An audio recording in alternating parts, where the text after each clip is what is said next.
So again, good morning and happy Republic Day to all.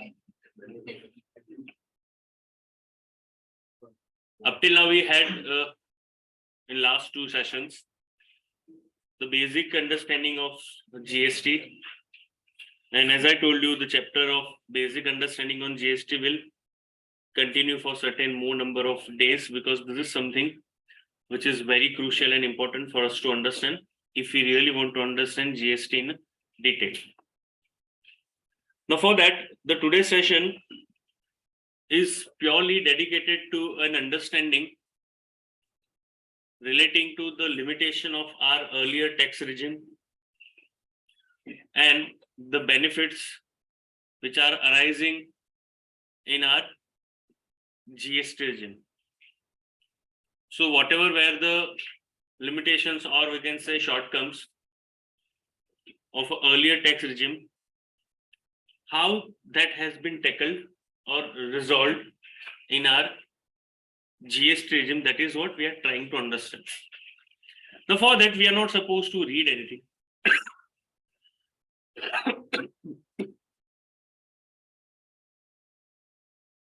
Let's start our understanding with certain examples. See, when we are talking about any business, there could be basically three types of business what we are talking about. The first category is manufacturer. Second category is dealer, or you can say trader. The third category is service provider. आज सिर्फ board पे देख के हमें understand he करना है कि पहले टैक्सेशन सिस्टम कैसे वर्क करता था, उसकी क्या लिमिटेशंस हमें दिख रही है, और वो लिमिटेशंस को जीएसटी में हमने कैसे रिजॉल्व किया है. That is what we are trying to understand. GST has came on 1st of July 2017, तो उतना भी पुराना नहीं है, 5 साल ही हुए. So therefore, and one more another reason is there are many concepts of GST which are actually inspired from excise, VAT and service tax. Many concepts are inspired from that. So ऐसा नहीं था कि पुरानी taxation system में सिर्फ limitation ही थे, सिर्फ गलतियां ही थी, सिर्फ प्रॉब्लम्स ही थे, ऐसा नहीं था. कुछ अच्छी चीजें भी थी, तो अच्छी चीजों को कंटिन्यू किया, जो लिमिटेशंस थे उसको हटाया. Now, why we are discussing this? Because अगर पुरानी टैक्सेशन सिस्टम में कुछ अच्छी चीजें भी थी, तो पुरानी टैक्सेशन सिस्टम के जितने भी केस लॉ होंगे, हाई कोर्ट, सुप्रीम कोर्ट के जितने रूलिंग्स होंगे, जजमेंट्स होंगे,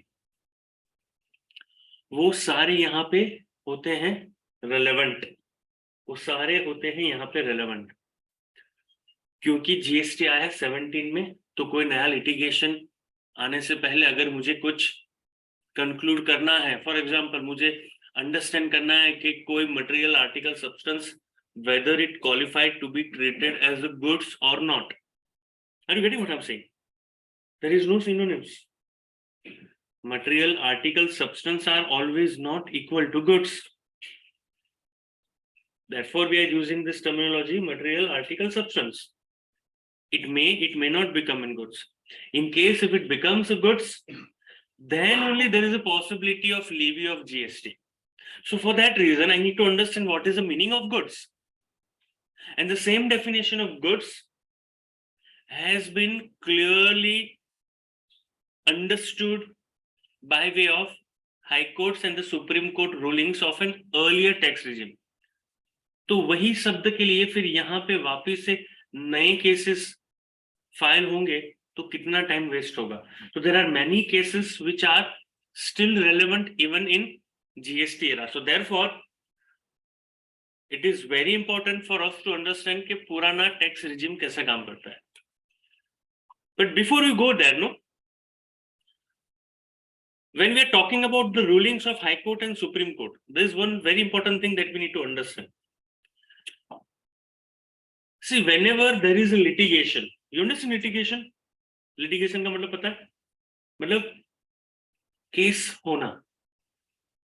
जब डिपार्टमेंट ने बोला इस पे टैक्स पे करो, हम बोल रहे हैं इस पे टैक्स नहीं आएगा. For example, there are many things. Department ने बोला ये एग्जम्पशन का बेनिफिट आपको नहीं मिलेगा, मैं बोल रहा हूं मिलेगा.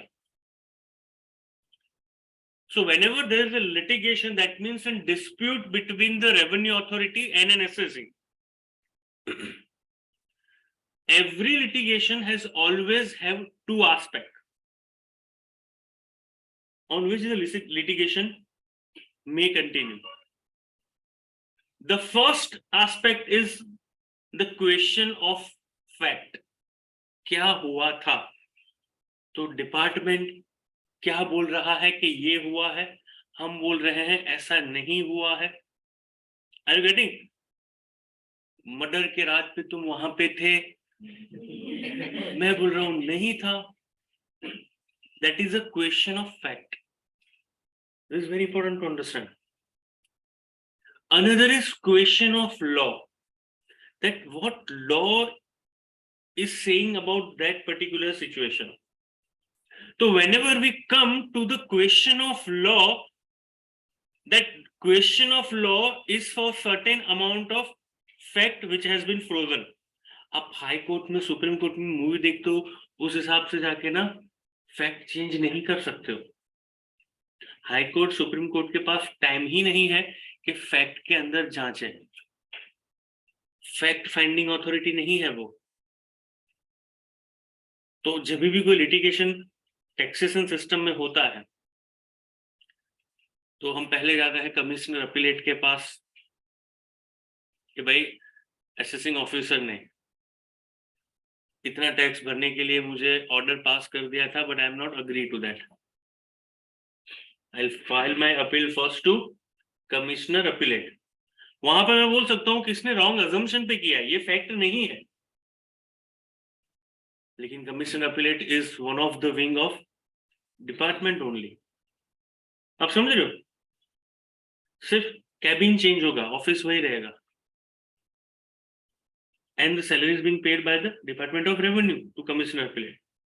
So obviously more, he should not be, but he is more inclined towards department.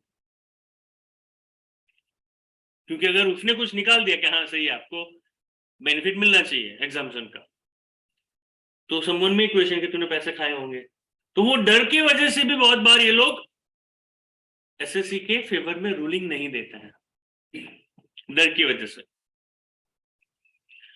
अगर आप वहां भी सेटिस्फाइड नहीं हो, अगर आपका लिटिगेशन आगे कंटिन्यू होता है, अपील में भी previous order has been confirmed. Are you getting it? तो आगे आप कहां अपील कर सकते हो? ट्रिब्यूनल में. ट्रिब्यूनल में Tribunal is altogether another wing where we can expect some justice over there. There is a difference between judgment and justice. मैंने बोला ना, there are no synonyms. तो किसी रेप के केस में अगर किसी आरोपी को 20-25 साल बाद सजा सुनाई जाती है, तो it could be a judgment but it can not be a justice. क्योंकि 25 साल वो घूमता रहा पेरोल पे या फिर जामीन पे, बेल पे घूमता रहा वो. तो 25 साल बाद अगर तुम्हें कुछ सजा सुना रहे हो उसको, तो वो जजमेंट हो सकता है, जस्टिस नहीं हो सकता. तो next authority after commissioner appellate would be tribunal. Tribunal is the last phase where if you want to show certain amount of fact which you probably because of any reason forgot to show, तो tribunal is the last fact finding authority. Last fact finding authority. समझ रहे हो ना? Tribunal के order में जो fact लिखी है वो फ्रीज हो गए। फिर ट्रिब्यूनल पहले आएगा फैक्ट पे, क्योंकि जब तक फैक्ट डिसाइड नहीं होगा कि आप मर्डर की रात पे वहां थे या नहीं थे, जब तक वो डिसाइड नहीं होगा तो आगे आपने मर्डर किया नहीं किया, डर की वजह से किया, सेल्फ डिफेंस में किया, या प्लान्ड वे से हुआ, या वो एक्सीडेंट था, तो उसमें कौन सी सेक्शन है, ये सेक्शन का बेनिफिट आपको मिलेगा या नहीं मिलेगा, you cannot find out unless until the fact is confirm. तो tribunal is the last fact finding authority. तो हम जो देखते हैं मूवी में कि almost at the time when judge is about to announce his ruling, एक बंदा आएगा, रुक जाओ जज साहब, फाड़ दो ये कानून की किताबें।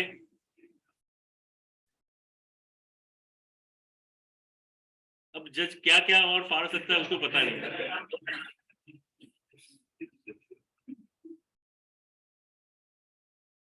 So it won't happen in that way. Tribunal in case of taxation is the last fact finding authority. Whatever fact which has been written in the order passed by the tribunal, you cannot change that fact in a high court. Because high court don't have a time. There are so many litigations which are pending since long. So what tribunal is going to do, पहले fact freeze करेगा और अपने हिसाब से ruling देगा। तो high court और supreme court, तो पहले आप जाओगे ट्रिब्यूनल से हाई कोर्ट में, उसके बाद जाओगे आप सुप्रीम कोर्ट में। ये दोनों high court and supreme court are discussing matter only on the question of law, only on the question of,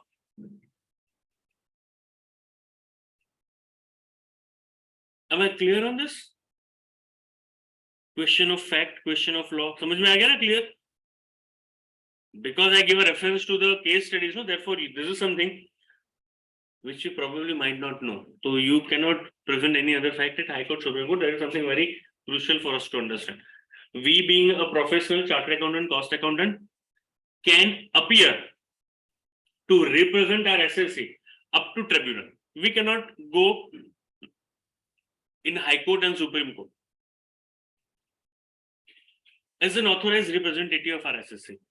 Yes, आपको जाना है तो इट्स एन ओपन प्लेस, आप कभी भी जाके बैठ सकते हो, रूलिंग सुन सकते हो, और जब टाइम मिले तो आप मुझे बताना। अब जब अहमदाबाद जाते हो तो हाई कोर्ट तो आगे की बात है, जब सीए में हो जाओ उसके बाद, उससे पहले अहमदाबाद में ट्रिब्यूनल जो है, जहां पे अभी एक्साइज सर्विस टैक्स की मैटर चल रही है, जीएसटी का ट्रिब्यूनल अभी नहीं हुआ है, लेकिन अभी पुराने केसेस के लिए जो एक्साइज सर्विस टैक्स का ट्रिब्यूनल है, आप अहमदाबाद जाते हो तो मुझे बताना, I will share that address with you. 2-3 घंटे जाके बैठ के सिर्फ सुनना, तुम्हें एटलीस्ट ये पता चलेगा। समझो, all this things are very important if you really want to excel yourself into GST और टैक्सेशन, और you want to be the professional, want to do something on your own, you will at least understand, forget about understanding of the law, you will at least understand how to talk. और वहां पे आते हैं India के सबसे बड़ी बड़ी जो फर्म्स होती है ना, उसके रिप्रेजेंटेटिव, लॉयर्स के। चार्टर्ड अकाउंटेंट, कॉस्ट अकाउंटेंट कम होते हैं, but trust me, in 15 days back I appeared to the tribunal for one of my client, and again after 20 days again I need to represent my client to the tribunal. The judges of the tribunals are respecting professionals more as compared to the lawyer. दोनों के ना basic thought process में difference होता है। I don't want to criticize the lawyer, but thought process में difference होता है। तो जब हम आर्ग्यू करते हैं, तो जब मैंने आर्ग्यू किया ना, क्योंकि मैं 1 घंटा पहले बैठा भी था, और ये मेरा पर्सनल ऑब्जर्वेशन है कि जब कोई लॉयर आर्ग्यू करता है और जब कोई प्रोफेशनल आर्ग्यू करता है, सीए में हो या सीए हो, तो जज और ध्यान से सुनते हैं, क्योंकि उसको पता है ये ना किताब को पानी में घोल के पी चुका है तब सामने खड़ा है। Are you getting? कि आप सर्कुलर का नाम बोलोगे ना तो वो एंट्री नंबर बोलेगा। That is how we are different as compare to the others. जब तक ये तुम्हें महसूस नहीं होगा अंदर से कि this is how I am different to all the rest of the ordinary people, वो अप्रोच, जो एटीट्यूड कभी नहीं आएगा। धीरे धीरे तो इसकी वजह से आपको जाके बैठना चाहिए ऐसी जगह पे, तुम्हें पता चले कि आपके एज के बच्चे यार रिप्रेजेंट कर रहे हैं। तो बिकम एन लॉयर, बीकॉम के बाद उसने शायद 12th के बाद, तो again along with the CMA, this is again one of the best career guidelines which I'm giving to you.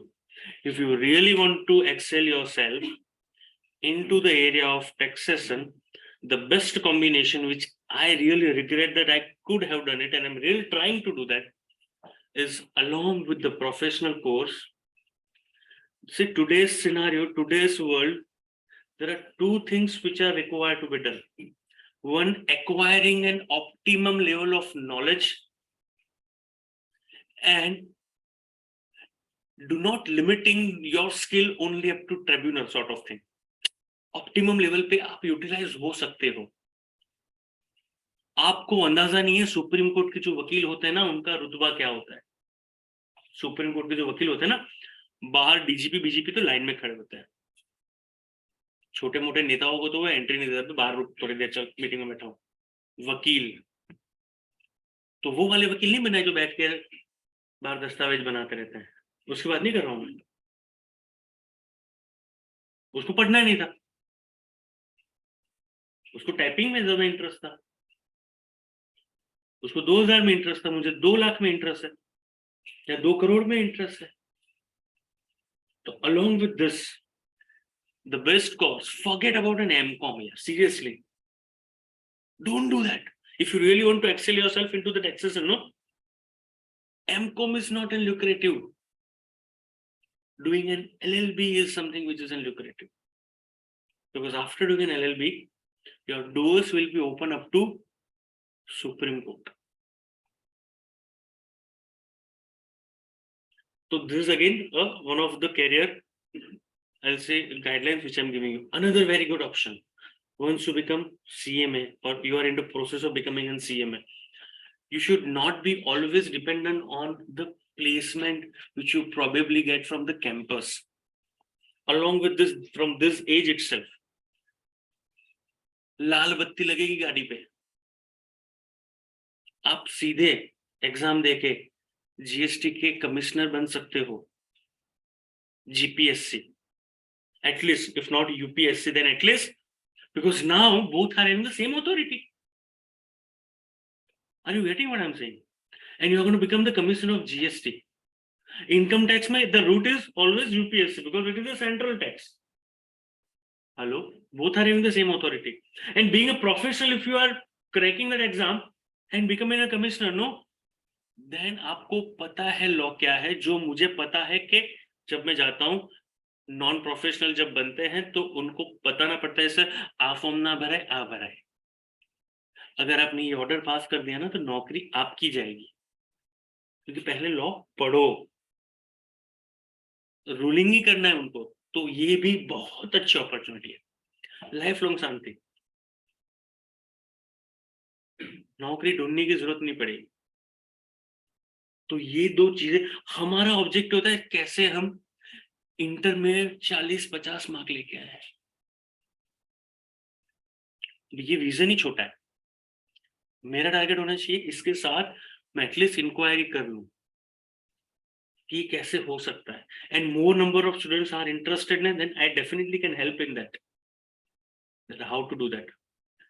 मेरे तो एज क्राइटेरिया निकल गया है, आपका है to become the part of the system which we criticize the most, and then we'll see that whether at least you are changing that or not.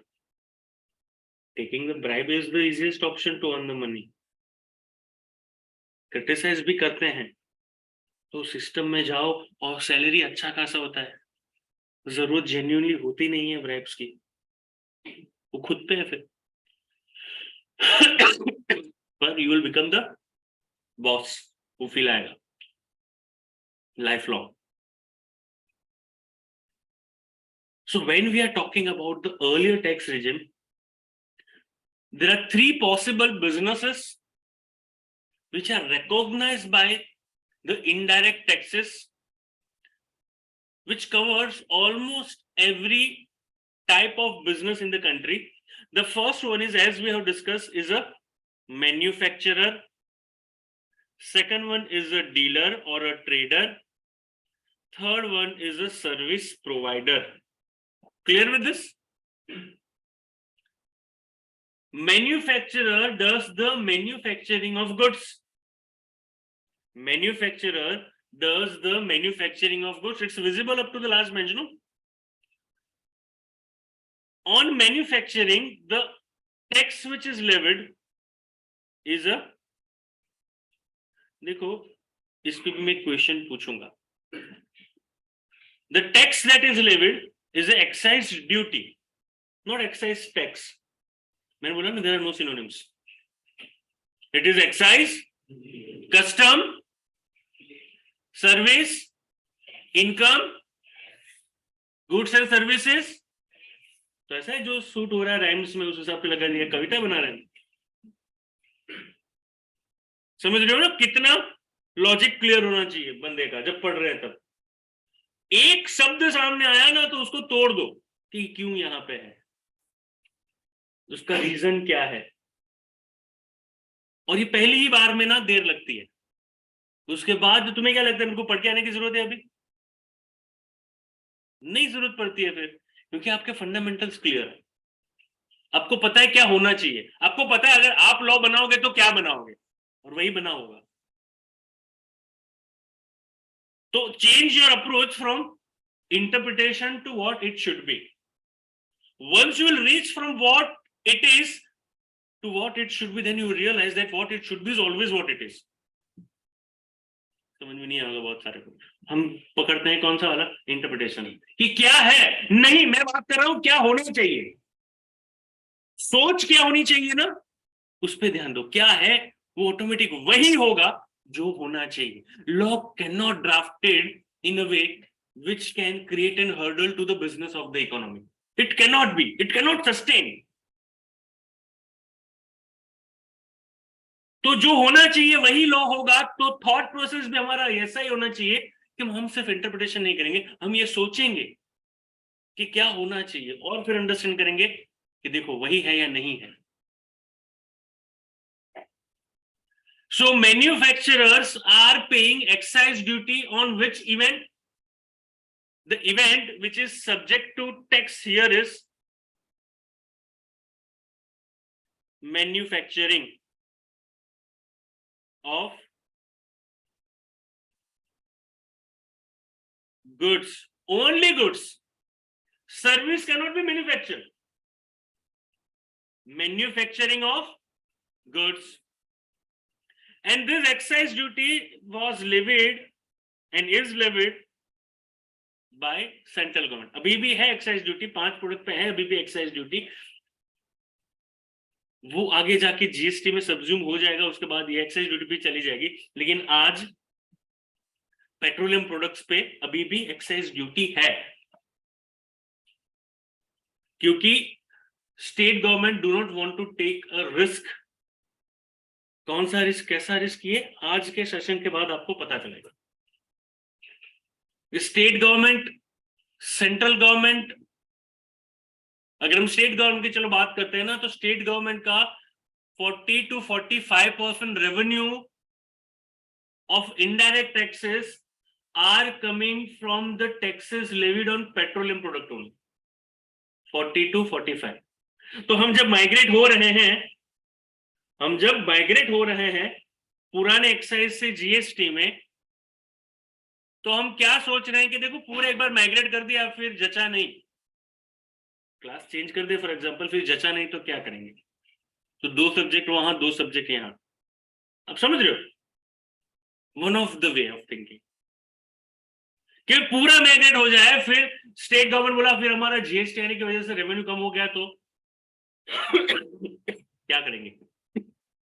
इसलिए solution निकाला कि देखो आपका 40-45% जो रेवेन्यू आता है उसको सिक्योर रखते हैं, फ्रीज करते हैं उसको। बाकी के सारे प्रोडक्ट, तो 5 प्रोडक्ट से आ रहा है आपका कितना 40-45%, तो बाकी का 60%, 55% जहां से आ रहा है उसको शिफ्ट करते हैं, इसको फ्रीज रखते हैं। हेजिंग हुआ ना, this called an hedging, controlling the risk. और देखते हैं एक बार सिस्टम यहाँ पे स्ट्रीमलाइन हो जाएगी, हमें लगने लगेगा कि हाँ we are having sufficient amount of money out of this, इसको भी शिफ्ट कर देंगे बाद में। तो अभी भी एक्साइज ड्यूटी है ऑन अ पेट्रोलियम प्रोडक्ट, आगे जैसे हम पढ़ते जाएंगे तब तक वो आता जाएगा कौन कौन से प्रोडक्ट पे अभी भी एक्साइज ड्यूटी और वैट और सीएसटी लगते हैं। Service tax has been abolished completely, लेकिन अभी भी एक्साइज ड्यूटी और वैट लगते हैं। So excise duty is a revenue of central government. Excise duty is levied on manufacturing of goods. The person liable to pay excise duty is the manufacturer. Clear with this? When we are talking about services, the person liable to pay service tax is a service provider, in some cases even a receiver, shifting of responsibility from not reliable to reliable, that is called a reverse charge mechanism. Reverse charge मतलब उल्टा, जो पे कर रहा है उसकी जगह पे उसके सामने वाला पे करेगा, reverse charge. So in 95% to 98% service provider is paying. But when the service provider himself is not reliable, we are shifting a responsibility from service provider to service receiver.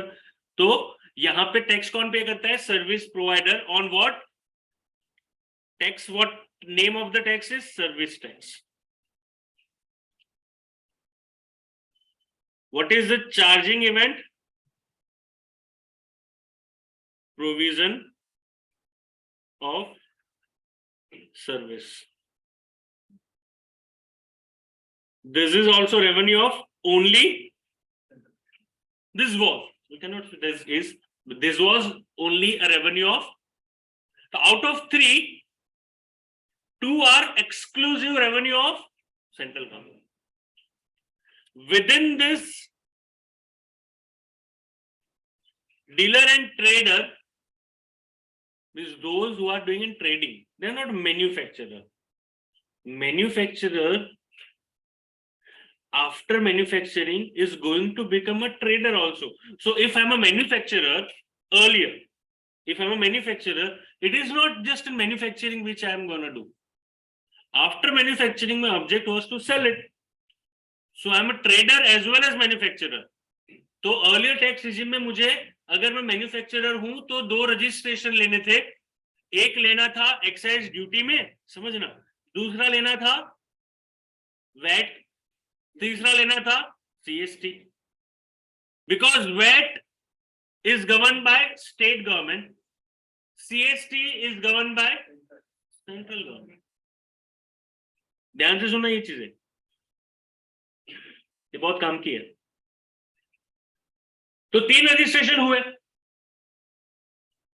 अगर आप प्रोडक्ट बेच रहे हो, आपका गुड्स आप बेच रहे हो, तो ऑब्वियसली सपोर्ट सर्विस भी आप प्रोवाइड करोगे अपने क्लाइंट के लिए। सर्विस सेंटर मोबाइल फोन के भी होते हैं, भले आप उसके बाद गारंटी वारंटी के बाद आप चार्जेस लो। अगर कार आप खरीद रहे हो, 2 व्हीलर आप खरीद रहे हो, तो पहली 2-3 सर्विसेज फ्री होंगी, फिर उसके बाद आपको इसमें से भी रेवेन्यू हो सकता है। तो आप सर्विस प्रोवाइडर भी आगे जाके, अगर आप गुड्स बेच रहे हो तो high probability that you are going to become a service provider, or if you are not going to become a service provider, you may enter into a transaction whereby being a recipient you are liable to pay because of reverse charge. That is not in your control.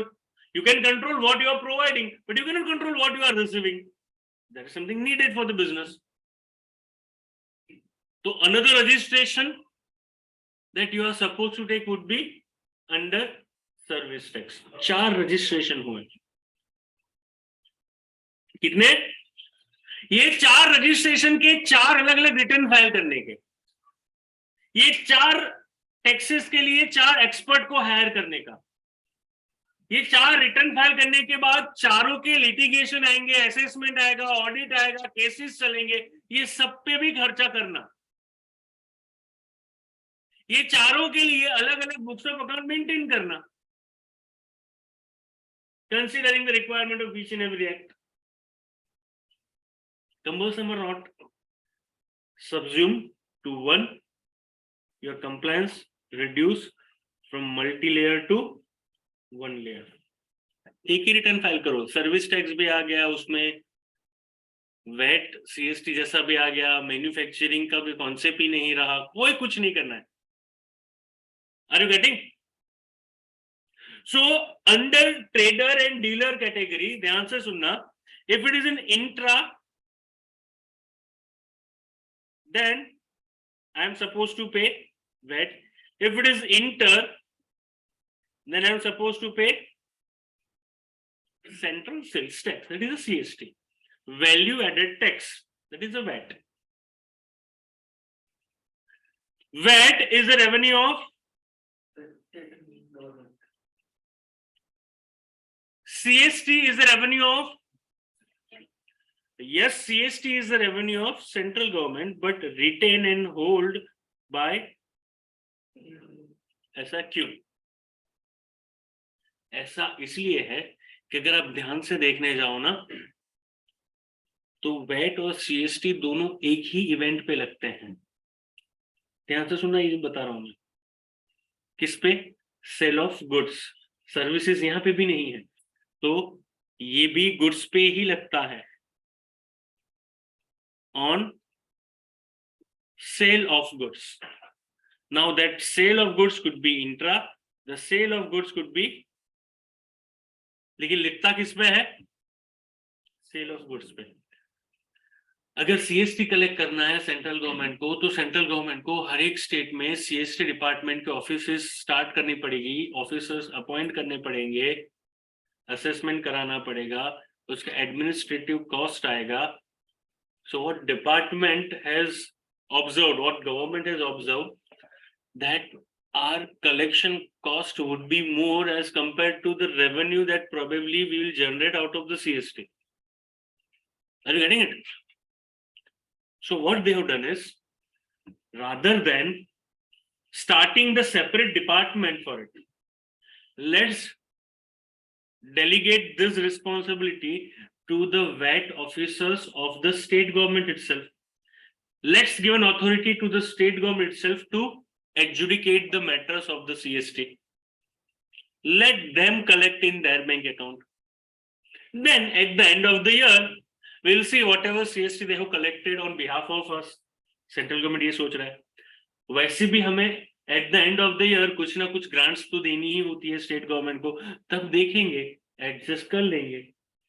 Collection cost कितना state government बता रहा है, proportionate करके. State government को भी अपना घर चलाना है ना. So that is the reason why CST is adjudicated by the state government, though it is coming from the union list. You remember article 246 schedule 7, there are 3 list: union list, state list, concurrent list. So your excise duty, service tax, income tax, custom duty are coming from union list. Even CST is coming from your union list. VAT, stamp duty on the sale of immovable property is coming from your state list. Clear with this? Sure? 100% clear understanding? Now, so this was a mechanism how the taxes were levied earlier. तो पहला तो problem हमें समझ में आ गया कि 4 अलग अलग रजिस्ट्रेशन लेने हैं, 4 जगह पे उसको एडमिन संभालना, उनका 4 अलग अलग कंपनी में ही लोग चाहिए जो अलग अलग, क्योंकि सबका area of expertise would be different. And the biggest hurdle is VAT of every state is different based on the need of that respective state, because VAT is governed by state government. तो जो state की जो requirement होगी उस हिसाब से वो tax लगाता होगा, उस हिसाब से उसके वैट के प्रोविजन उन्होंने ड्राफ्ट किए होंगे अपने स्टेट की रिक्वायरमेंट के हिसाब से.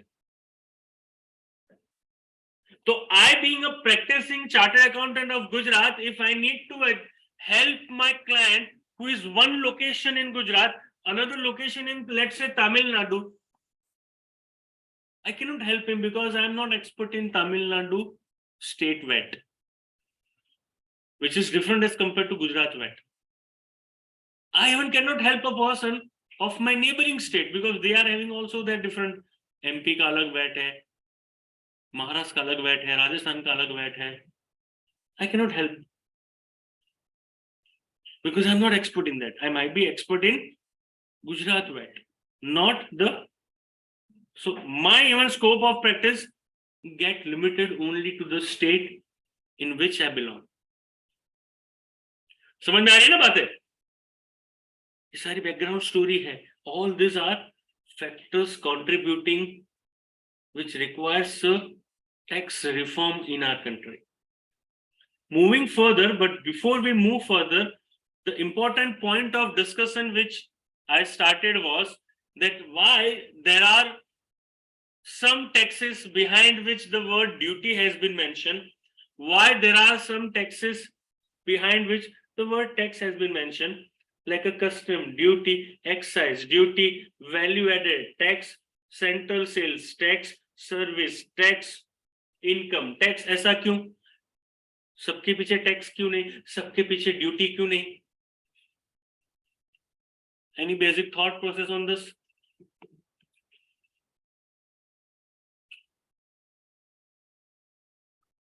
Any basic thought process on this? So let's understand. Duty is something which is levied. देखो बीकॉम में हम वर्ड यूज करते थे चार्ज. प्रोफेशनल कैटेगरी में वर्ड यूज होना चाहे लेविड. लेविड मीन्स स्टिकर को जैसे चिपका है ना, attachment. Attachment. Duties are levied. Levy, LEVY, levied, LEVIED, levied on goods. So duty को कोई टेंजिबल चीज चाहिए जिसके ऊपर वो चिपके ड्यूटी को. Taxes are levied on intangible. Sir लोचा मार दिया यार लॉजिक में. क्यों? क्योंकि वैट के पीछे क्या लगता है? वैट के पीछे क्या लगता है? ड्यूटी लगता है? नहीं, टैक्स लगता है. तो वैट तो किस पे लगता है? गुड्स पे. तो क्यों वैल्यू एडेड ड्यूटी नहीं? अब ध्यान से सुनना, ये टैक्स का नाम क्या है? Value added tax. I purchase this pen, let's say for 100 rupees. I purchase this pen for 100 rupees. And then I'm selling it for 120. तो मैंने 100 पे भी वैट पे किया. जो वैट मैंने पे किया, that was my input tax. I have availed an ITC of it. Then I'll again pay on 120. Whatever I have paid on 100, I'll set off against the tax liability on 120. समझो, I will utilize it. तो effective tax का payment कितने पे हुआ? 20 पे. Example से समझते हैं. Let's say 10% rate of the tax for simplicity we assume. This is my purchase, this is my sales. अगर 10% होता तो this is the value of goods, this is a VAT, this is invoice value. मैंने उसको बेचा कितने में? 120 में. तो टैक्स हो जाता 12 और ये हो जाता 132. This is my ITC. Am I clear on this? No? This is something I need to pay to the government. That would be a state government. 12 rupees. But when I'm paying this 12 rupees, the payment will happen in this way. That 10 rupees I will utilize out of my ITC. I will not pay in cash. क्योंकि 10 रुपए already मैंने पे कर दिया हुआ है मेरे purchases पे. तो 10 रुपए मैं सेट ऑफ करूंगा. बाकी के 2 रुपए ही होंगे जो मैं कैश में पे करूंगा. ध्यान से समझना. ये बाकी के यही मैकेनिज्म है जीएसटी का भी, बाकी के 2 रुपए ही मैं कब कैश में पे करूंगा। हालांकि मेरे कस्टमर से मैंने पूरे 12 रुपए टैक्स से कलेक्ट किए। जब मैंने 120 में बेचा तो मैंने कितना कलेक्ट किया? पूरे 12। क्यों? क्योंकि 10 में ऑलरेडी एडवांस में तब तो कैश में पे कर चुका हूं ना। तो 10 मेरे थे, रिटर्न किए, और 2 रुपए कैश में मैंने किसको पे किए? गवर्नमेंट को। ये 2 रुपए एक्चुअली क्या है? ये 2 रुपया is actually a tax on this value addition which I have made. 20 rupees का जो वैल्यू एडिशन किया, अब उसके भी अगर आप 10% निकालोगे तो वो क्या आएगा? This is exactly what I am paying in cash. Are you getting? This is how it is value added tax. This is how it is value added tax.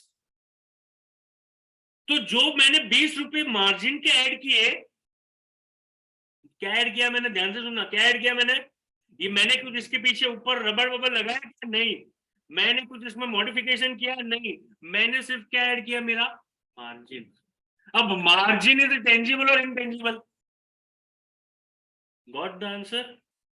Income is tangible और intangible? Profit is tangible और intangible? Intangible. Tax, service है tangible और intangible? Intangible. Tax. जबकि excise duty is on an event of manufacturing, levied on goods, उसमें value addition is not a criteria. Custom duty means we are importing goods. Custom, custom मतलब रीति रिवाज। तो पहले जो रीति रिवाज होते थे कि बाहर देश से अगर कोई आता है, किसी और राज्य से कोई आता है, किसी और राजा के साम्राज्य से कोई दूसरे साम्राज्य में जब आता है अपना बिजनेस करने के लिए, या because of any reason if he need some permission, तो वो राजा के लिए उपहार लेके आना was a custom, that was my tradition which they have made a tax, custom duty. So whenever any goods are entering from other country to this country, definitely for the purpose of business, then अब राजा हो गया government, उनको custom duty के नाम पे goods पे लगेगा। Services पे कस्टम ड्यूटी नहीं लगती है, सिर्फ किस पे लगती है? गुड्स पे। तो एक्साइज ड्यूटी और कस्टम ड्यूटी सिर्फ किस पे लगता है? गुड्स पे। दोनों सिर्फ गुड्स पे लगते हैं, इसके लिए उनके नाम के पीछे क्या है? ड्यूटी है, वह टैक्स नहीं है। टैक्स किस पे लगेगा? when the things are intangible। तो जीएसटी भी पूरा, ये जो मैं एग्जांपल दिया ना आपको, उसी को आप रिप्लेस कर दो जीएसटी से, यही मैकेनिज्म चलेगा, यही मैकेनिज्म से चलेगा, कोई नया मैकेनिज्म नहीं है। मैकेनिज्म यही है। तो that is what I am trying to say, that the whole GST is not something which is altogether different as compared to what earlier was followed। वरना तो पागल हो जाते इंडिया के ट्रेडर्स। अभी नया कैसे अंडरस्टैंड करें? क्यों?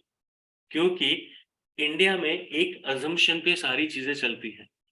अगर आपने किसी का खून कर दिया तो कोर्ट में जाके क्या आप उसे बता सकते हो, जज साहब मुझे नहीं पता था कि सेक्शन 302 ऑफ पिनल कोड है। So lack of knowledge of the taxation is not something which can become the valid argument in the court of law। चोरी करने के बाद आप ये नहीं बता सकते हो कि मनी नदी का बड़ा गुनो है, हमने तो करा ही यार। Are you getting what I'm saying? So lack of knowledge of the, and India has so many taxes, India has so many laws which you probably even can't imagine। अच्छा ऐसा भी है rule, we are not following it, not even on road we are following it। Are you getting what I'm saying? But that assumption for every citizen of India, it is assumed that he is aware of each and every law of the country, assumed।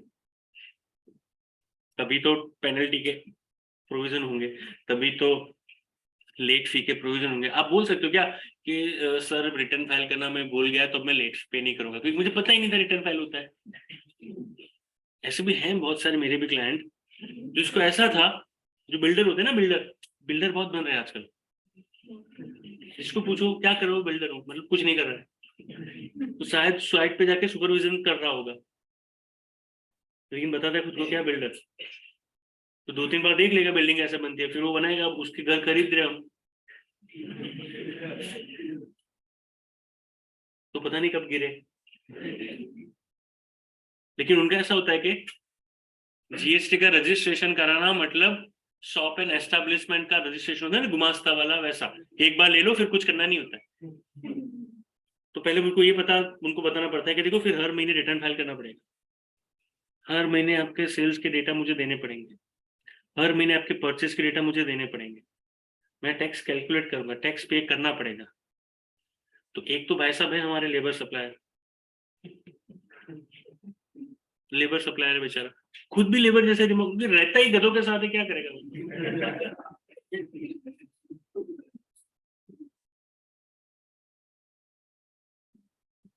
मैं बोलूं उसको tax पे करना है, नाम है उनका Ramadhar, pure. जब वो बातें करते हैं ना, यूपी की एक लैंग्वेज होती है ना टिपिकल, अरे साहब भर दो आप, अरे भर दो मतलब मेरा टैक्स नहीं है भाई ये, अरे सर कुछ कम कर दो, अरे मोदी जी को बोले मेरे को नहीं बोलो, कुछ तो होगा देखो जरा। जैसे हम दुकान में सामान लेने गए, अरे देखो सर आधा आधा कर लेंगे, अरे नहीं होता भाई इसमें आधा।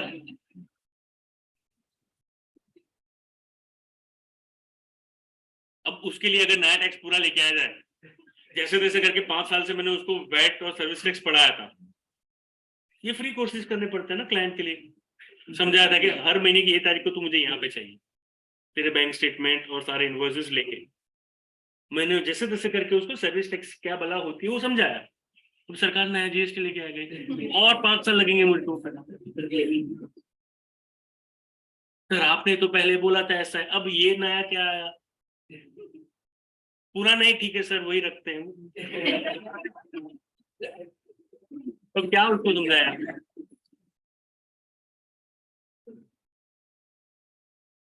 It's a very challenging job, seriously. Doing a practice, genuinely, the only reason why I remain into the practice was every year, even a same client has a different problems. Problems don't get repeated. मेरा एक litigation ऐसा नहीं है जहां मैं पहले सोचता था कि किसी के लिए अगर मैंने सबमिशन बना दिया ना तो फिर वो सब में यूज करूंगा। हर एक नए लफड़े लेके आते हैं, हर एक में उतनी ही मेहनत। So every client has a unique problem, unique situation, unique litigation, and that make it more interesting and more challenging.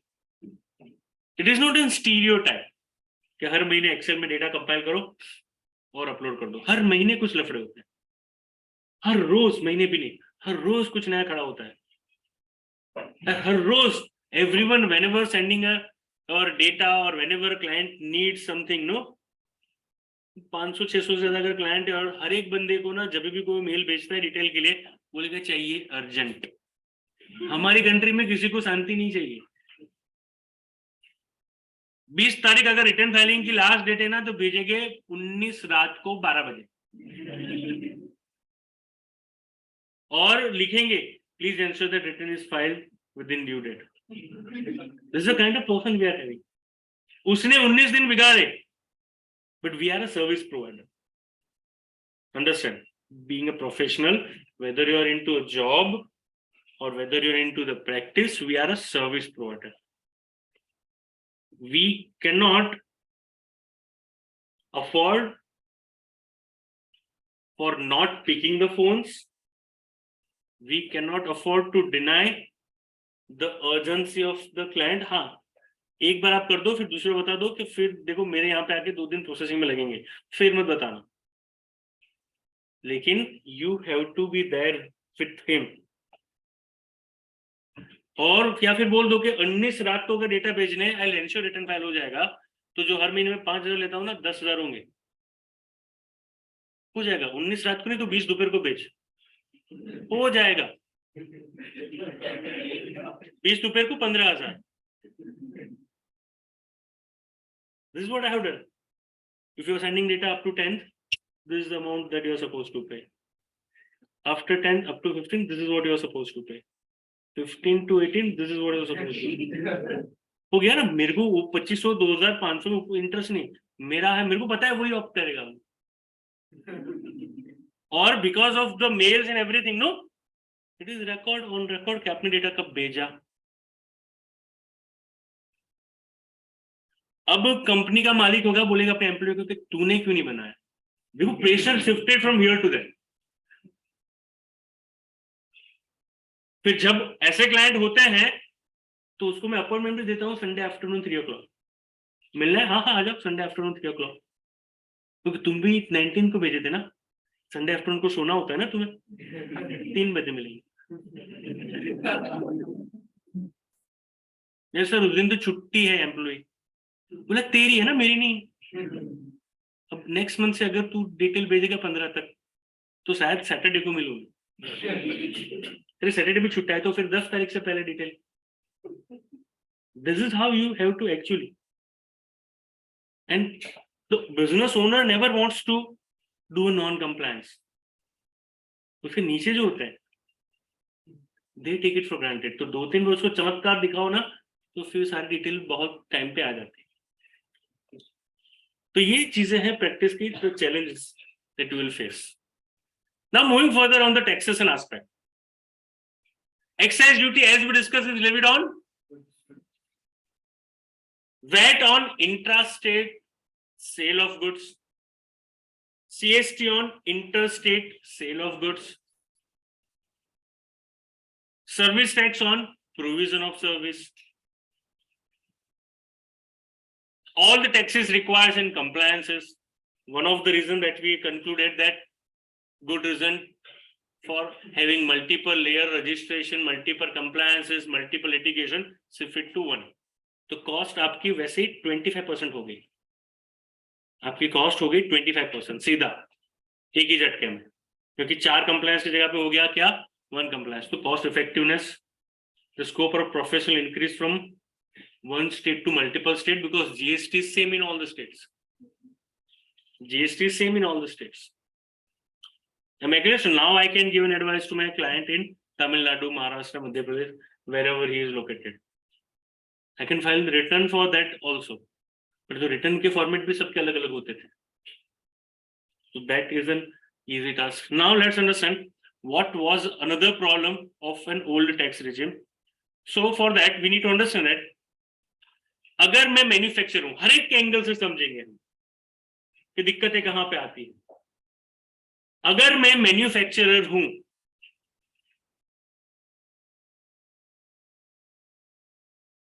I can sell my goods to 3 category. हमारे पास 3 कैटेगरी है। या तो मैं बेचूंगा किसको, दूसरे मैन्युफैक्चरर को, या तो बेचूंगा डीलर या ट्रेडर, जो आप समझो, या तो मैं सर्विस प्रोवाइडर को भी बेचूंगा ना। I'm a service provider, I'm using a laptop. I'm a service provider, I'm using a projector. I'm a service provider, I'm using a air condition. Are you getting? So being a manufacturer, I may sell my goods to another manufacturer, dealer or trader, or even to a service provider.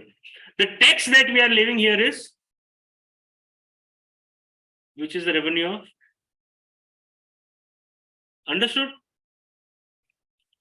If I am selling my goods from one manufacturer to another manufacturer, so obviously ITC of that excise duty is available to manufacturer.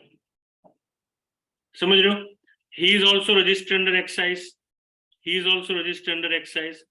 The tax paid is also an excise. Match हुआ ना सामने सामने। Excise is the revenue of central government. देखो ये कभी नहीं हो सकता ना कि आपको जियो का रिचार्ज कराना है तो कूपन कौन सा लेना पड़ेगा, जियो का। एयरटेल का लेके जियो में बैलेंस आएगा। Are you getting what I'm saying? Hint I'm giving. कि अगर पैसे जा रहे हैं सेंट्रल गवर्नमेंट की जेब में तो स्टेट गवर्नमेंट बोलेगा कि तेरे बैलेंस में डाल देता हूं आईटीसी में। Not going to happen. So manufacturer to manufacturer, तो सेंट्रल गवर्नमेंट को क्या हुआ, ये जेब से निकाल के ये जेब में आया, उतना ही फर्क पड़ा। तो वहां पे आईटीसी मिलती थी, वहां पे कोई कैस्केडिंग इफेक्ट नहीं था। अच्छा, कैस्केडिंग इफेक्ट मतलब क्या? जब आप टैक्स का आईटीसी ना ले पाओ, जब ये टैक्स आपका खर्चा बन जाए, समझना मैं क्या बता रहा हूं, जब टैक्स आपका खर्चा बन जाए, फॉर एग्जाम्पल दूसरे वाले केस में ध्यान से समझना, मैन्युफैक्चरर कहां पे रजिस्टर्ड है? एक्साइज में। डीलर या ट्रेडर कहां पे रजिस्टर्ड है? वैट में। वो एक्साइज, वो मैन्युफैक्चरिंग थोड़ा कर रहा है, वो क्या कर रहा है? सिर्फ सेल कर रहा है। सेल पे क्या लगता है? वैट या सीएसटी लगता है। तो ये बंदा कहां पे रजिस्टर्ड है? मैन्युफैक्चरर नहीं है ना। आपको एक्साइज में रजिस्ट्रेशन कराने के लिए फैक्ट्री होना चाहिए। फैक्ट्री, समझ रहे हो? फैक्ट्री, फैक्ट्री होना चाहिए कि आप मैन्युफैक्चरिंग कर रहे हो। आपको प्लांट का लेआउट देना पड़ेगा, डिपार्टमेंट ऑफिसर विजिट करेगा, अच्छा कहाँ तुम मैन्युफैक्चरिंग करने वाले हो, उसके बाद रजिस्ट्रेशन मिलेगा। तो अगर मैं शॉपकीपर हूं, डीलर हूं, ट्रेडर हूं, which is the most category of the tax payer और an SSC of our country, everyone is not manufacturer, because everyone don't have that much amount of money by which they can have their own plant. So therefore,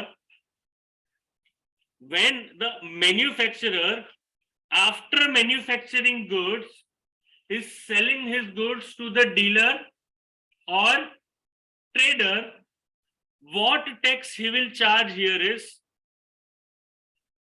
excise duty, because उसने manufacturing तो किया, plus VAT या फिर CST intra inter पे। यहां पे भी वही था, हाँ, यहां पे भी एक्साइज ड्यूटी प्लस वैट या सीएसटी। अब क्योंकि ऊपर वाला तो दोनों में रजिस्टर्ड होगा, मैन्युफैक्चरर तो ट्रेडर डीलर का रेशन वैट वाली होगा, तो सारा आईटीसी उसको मिल जाएगा। यहां पे दिक्कत आएगी। और एक चीज समझो, एग्जाम्पल के साथ वापस से समझते हैं, मैन्युफैक्चरर का इनवॉइस कैसा होगा? क्वेश्चन आएगा ना कि पहले वैट लगेगा या एक्साइज लगेगा, एक्साइज इंक्लूड हो जाएगा या नहीं हो जाएगा। That also is one of the factor which creates an cascading effect. Excise manufacturer जब गुड्स बेचता है उसका इनवॉइस कैसा होता है? For simplicity we assume the rate of tax as 10% for both excise as well as for VAT. So if a manufacturer is selling goods, तो transaction value, goods का value अगर 1 लाख रुपए है फॉर एग्जांपल, तो पहले क्या लगेगा? मैंने कल लॉजिक बताया था, पहले बिका के पहले बना, पहले बना ना, तो पहले मैन्युफैक्चरिंग हुआ, तो पहले कौन सा ड्यूटी लगेगा?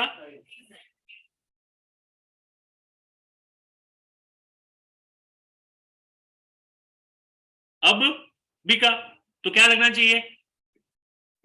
VAT CST, we assume it is an intra state, तो क्या लगेगा? वैट लगेगा। तो क्वेश्चन अराइजेस कि वैट किस पे लगेगा? वैट 1 लाख रुपए पे लगेगा या 1,10,000 पे लगेगा? That is something that we need to understand. और यही था जो कि दिक्कतें क्रिएट कर रहा है। एक बार एक्साइज लगाया आपने तो क्या करना पड़ता था पहले? टोटल। तो एक्साइज के लिए assessable value, assessable value means the value on which tax has been assessed. Assess मतलब कैलकुलेट करना, असेस करना मतलब डिराइव करना, कैलकुलेट करना, क्वांटिफाई करना, कंप्यूट करना, व्हाटएवर यू अंडरस्टैंड। तो assessable value means what? The value on which tax has been assessed, the value on which tax has been calculated. तो एक्साइज की assessable value क्या है? 1 लाख। वैट की क्या बनेगी? 1,10,000। यहां पे कितना टैक्स आया?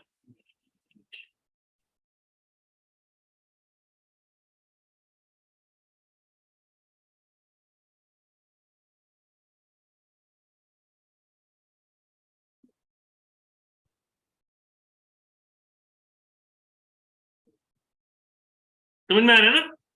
This is not something which they are going to ask in your exam, but this is something which will help you to avoid reading multiple pages of the basic introduction about the problems relating to the existing tax law. तो theory पढ़ना और practical समझना, ये practical समझ रहे हैं हम। कि गड़बड़ क्या होती है। अब एक चीज मुझे जरा समझाओ, ये 1000 रुपए जो एक्स्ट्रा, 10,000 पे होने चाहिए थे वैट भी, वैट कितना पे होना चाहिए था, 1 लाख पे होना चाहिए था, तो 10,000 पे होने चाहिए थे। 1,000 1 लाख की वैल्यू है सिर्फ, ये तो बहुत छोटी अमाउंट है ये, considering the number of transaction which used to happen. 1,000 तो 1 लाख पे बढ़ गया, मतलब 1% प्रोडक्ट की प्राइस बढ़ गई just because of improper taxation in the country. Are you getting what I'm saying? Just because improper taxation in our country, and that leads to an inflation.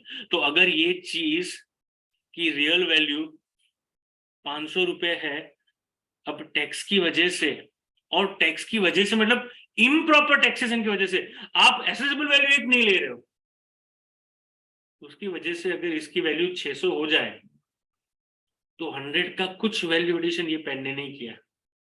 दिक्कत तब आएगी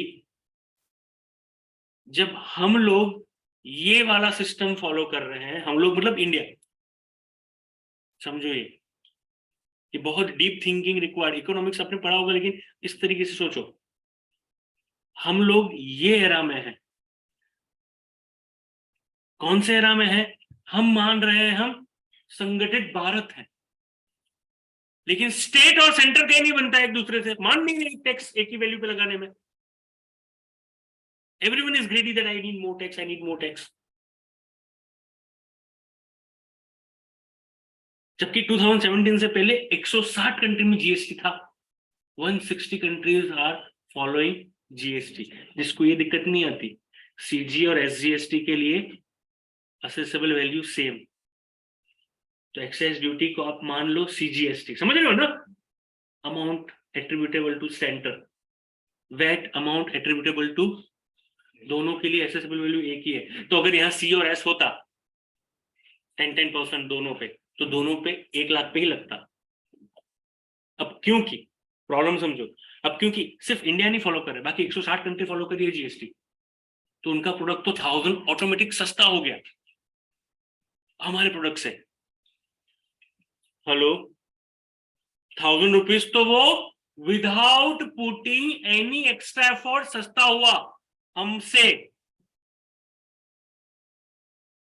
और ये मैं बता रहा हूं सिर्फ एक चेन हुई है, product from one person to another person. आप सोचो एयर कंडीशन के बारे में, कितने पुर्जे लगते हैं इसमें, एसी फाइनल कंजम्पशन यहाँ पे परचेज हुआ, उससे पहले इसमें कितने पुर्जे लगते हैं, कितनी बार वो प्लास्टिक बिका होगा, कितनी बार वो आयरन बिका होगा तब जाके कंप्रेसर बना होगा, कितनी बार हर एक कंपोनेंट आगे बिका होगा since inception to its final destination, कितनी बार बिका होगा, क्योंकि जितनी बार बिका होगा उतनी बार ये कैस्केडिंग इफेक्ट आया होगा। ये तो एक बार में 1000 रुपए का impact. Are you getting what I am saying?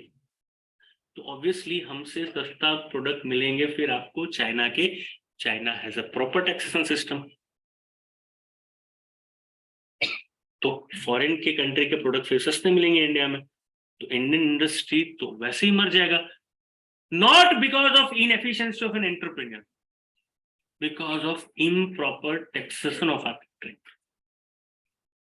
So that was the reason in 2014, immediately after becoming a prime minister, in December 2014 itself, government has sent a first constitutional amendment bill to the Lok Sabha, December 2014 itself, for constitutional amendment for implementation of GST, because GST was not there in Article 246 union or the state list. For that we need an artificial article which dedicatedly provide right to both, क्योंकि वहां तो right split थे, centre का ये state का ये, exclusive rights थे।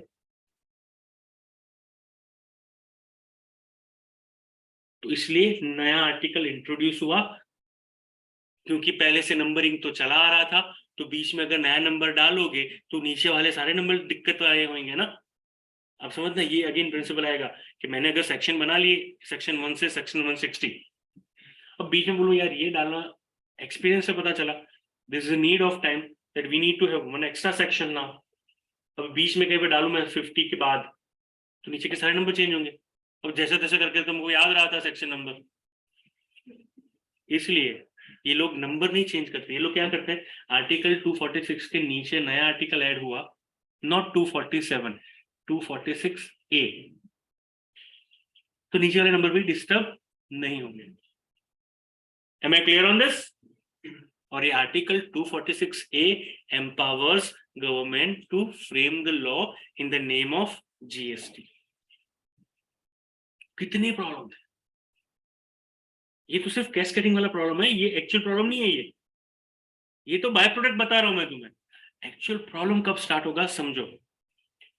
Actual product problem होगा ये वोडाफोन और एयरटेल वाला, क्योंकि ये जो डीलर भाई साहब थे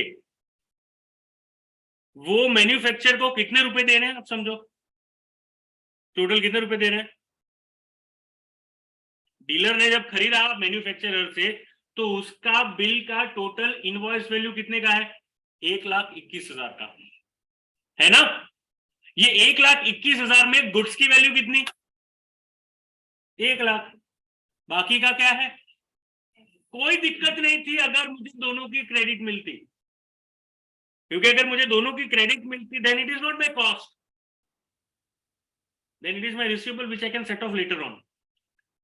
दिक्कत तब आएगी क्योंकि मैं मैन्युफैक्चरर नहीं हूं, तो मैं एक्साइज ड्यूटी का क्रेडिट कैसे लूंगा, क्योंकि मैं अब तो कुछ मैन्युफैक्चरिंग नहीं कर रहा हूं, and excise duty is going into the pocket of central government.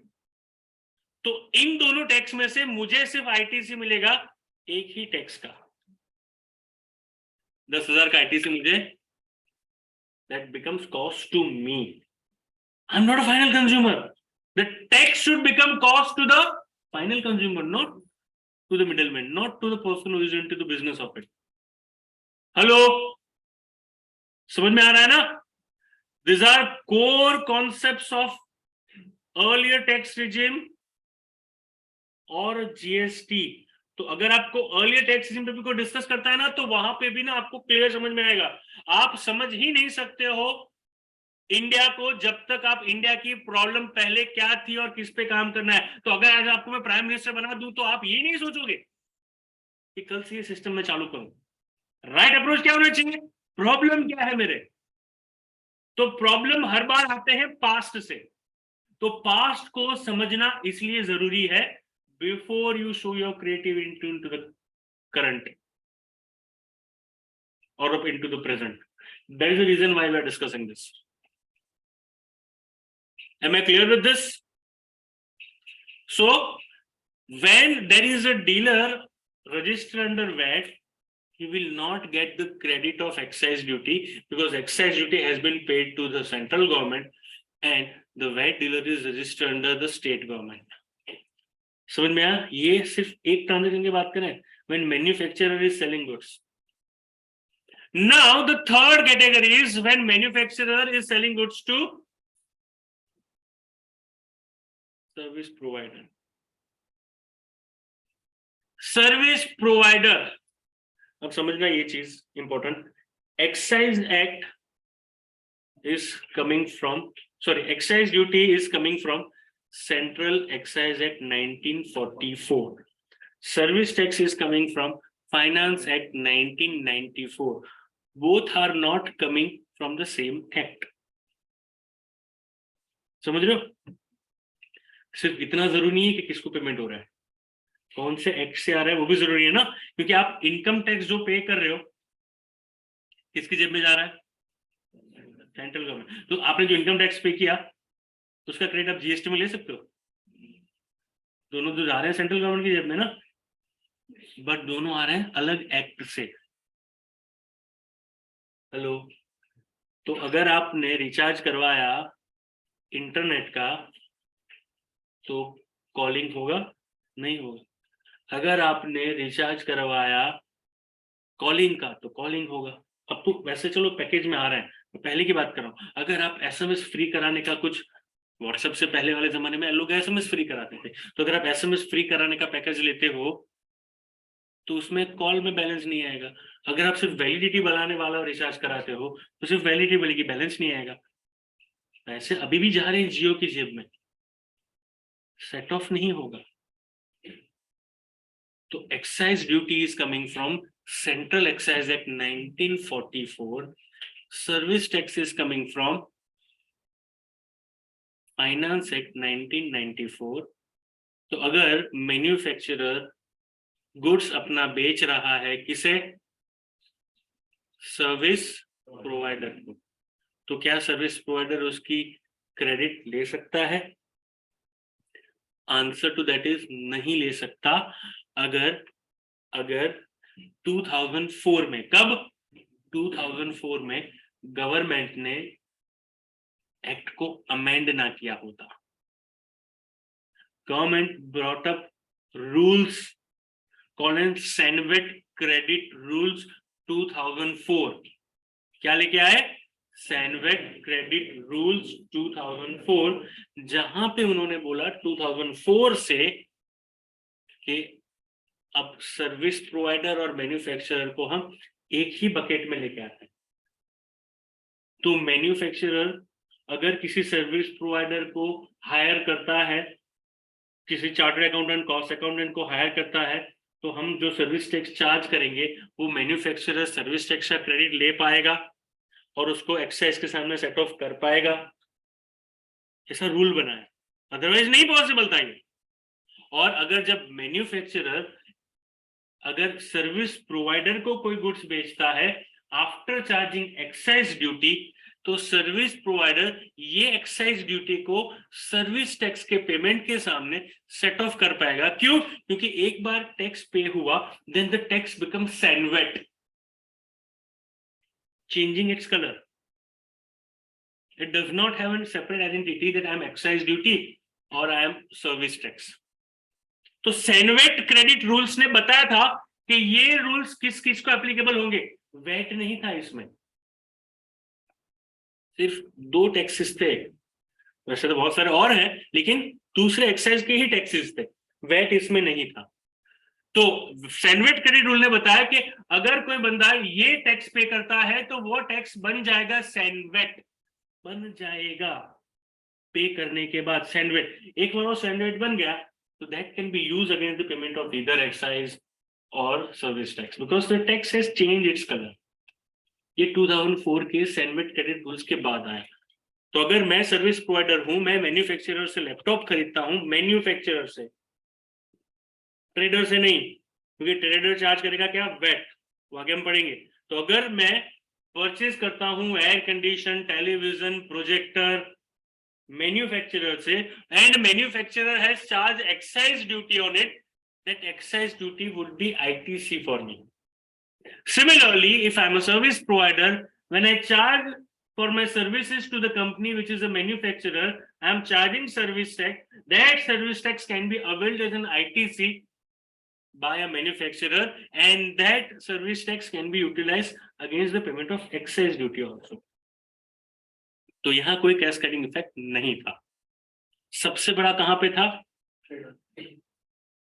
This stage. Clear with this?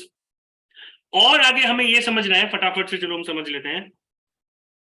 Service provider भी इन तीनों को बेचेगा, क्योंकि हमने ना बहुत अच्छा फंडामेंटल डिस्कशन किया है। मैन्युफैक्चरर, दूसरे सर्विस प्रोवाइडर, डीलर या ट्रेडर को। तो ये तो हम समझ गए कि भी मैन्युफैक्चरर को देगा ना, तो there is no cascading effect, he can avail an ITC of service tax. एक सर्विस प्रोवाइडर अगर दूसरे सर्विस प्रोवाइडर को देता है तो वहां कैस्केडिंग इफेक्ट है। तो यहां कोई दिक्कत नहीं थी। दिक्कत अब आएगी। सर्विस प्रोवाइडर जब इनवॉइस देता है किसे, डीलर या फिर ट्रेडर को, तो this is going into the pocket of, he is registered under. तो अगर कोई शॉपकीपर है, shopkeeper who is registered under VAT, ठीक है, उसको अपना रिटर्न फाइल करना है। वो चार्टर्ड अकाउंटेंट के ऑफिस में आया, हमने बोला रिटर्न फाइल करके देंगे, टैक्स ऑडिट करना है करके देंगे। We have raised an invoice of, for example, 10,000 rupees. Plus service tax. ये सर्विस टैक्स 10% के हिसाब से जो 1000 लगाया मैंने, उसका क्रेडिट वैट डीलर को मिलेगा, क्योंकि वो कहाँ पे रजिस्टर्ड है, स्टेट में। वो जो टैक्स पे कर रहा है आगे वो क्या है, VAT, which is going into the pocket of state government. So therefore service tax का क्रेडिट डीलर को नहीं मिलता। Am I clear on this? Confirm ना? आगे बढ़ते हैं। तो यहाँ पे है कैस्केडिंग इफेक्ट, आप समझ सकते हो। तीसरा, डीलर या तो trader is selling goods to manufacturer, service provider और टू अनदर डीलर और ट्रेडर। देखो मैन्युफैक्चरर अगर होगा तो बंदा दोनों में रजिस्टर्ड होगा, एक्साइज में और वैट में, दोनों में, क्योंकि बना के वो बेच भी रहा है। तो यहाँ तो उसको वैट और वैट का क्रेडिट मिलेगा। सीएसटी पे तो कल सेशन होगा, तो बहुत भयंकर है, ये 10 मिनट में तो समझ में ही नहीं आएगा। आधा पौना घंटा मिनिमम आपको डाइजेस्ट करने में लगेगा, क्योंकि शायद आप पढ़ के आगे जो आए होंगे ना, वो तो रट्टा होगा, तो रट्टा भी याद नहीं रहता उसमें, लॉजिक जब तक नहीं समझते, तो वो तो कल समझेंगे।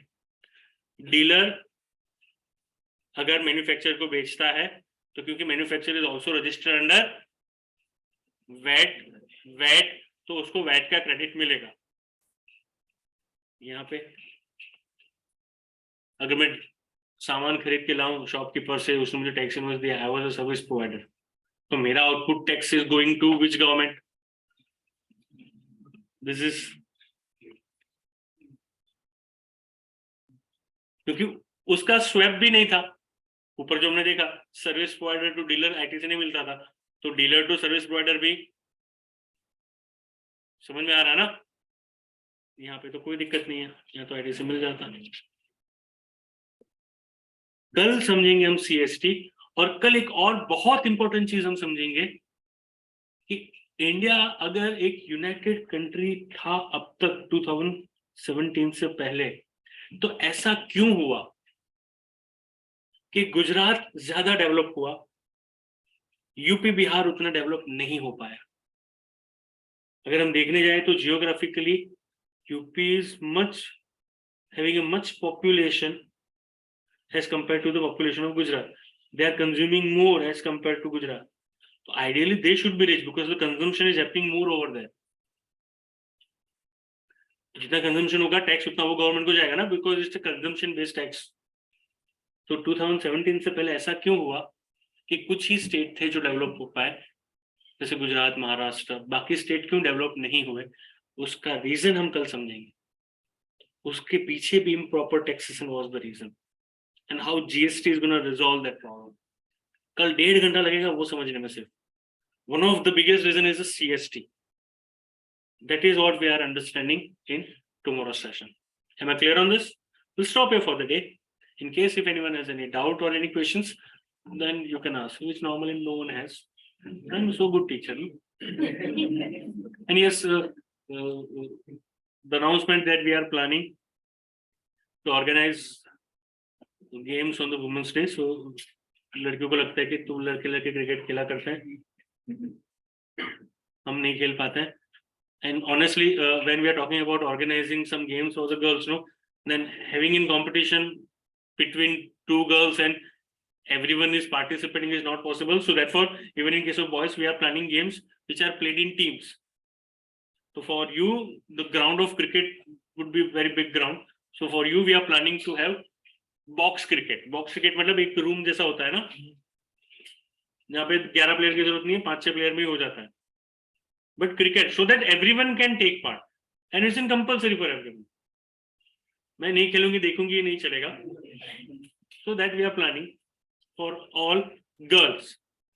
So वहाँ पे cheerleaders में we are inviting boys.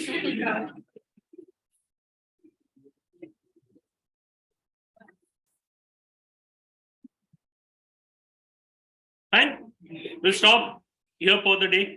Please take care of yourself and do revision every day. आपके पैम्पलेट में जितनी चीजें दी हुई है उसमें ये सारे पॉइंट्स भी कवर होते हैं, तो जितना जितना समझ में आए एक बार तो पढ़ना ही उसको।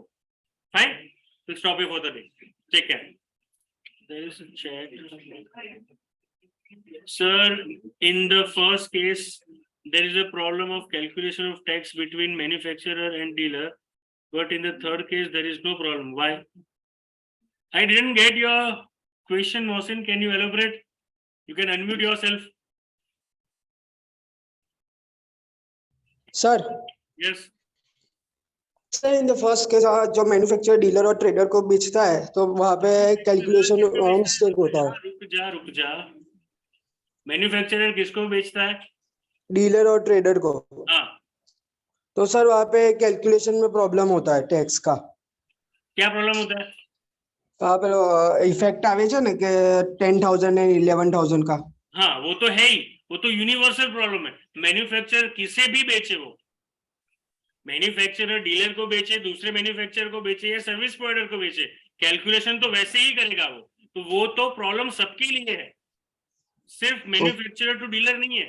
वो प्रॉब्लम मैन्युफैक्चरर अगर डीलर को बेच रहा है या दूसरे मैन्युफैक्चरर को बेच रहा है या किसी सर्विस प्रोवाइडर को बेच रहा है, वो कैलकुलेशन तो उसी तरीके से करेगा 10,000 11,000 वाला। तो वो तो यूनिवर्सल प्रॉब्लम था सारे ट्रांजैक्शन के लिए, कैस्केडिंग इफेक्ट। ऐसा नहीं था कि सिर्फ डीलर वाले में ही होगा ये। Okay sir, understood? No? Yes sir. Okay, anyone else has any doubt? No? Fine, then we'll take a break of a day. Tomorrow we are meeting. Take care of yourself.